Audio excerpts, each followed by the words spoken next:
Meaning of hundredth. Hundredth. Hundredth.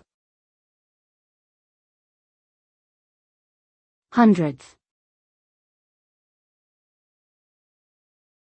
Hundredth. The term hundredth refers to one part in every 100 equal parts. It is a numerical value that denotes a fraction of something, in which the numerator is 1 and the denominator is 100. For example, if you divide an object into 100 equal parts, one of those parts is the 100th part. In percentage terms, the 100th part is 1% of the whole.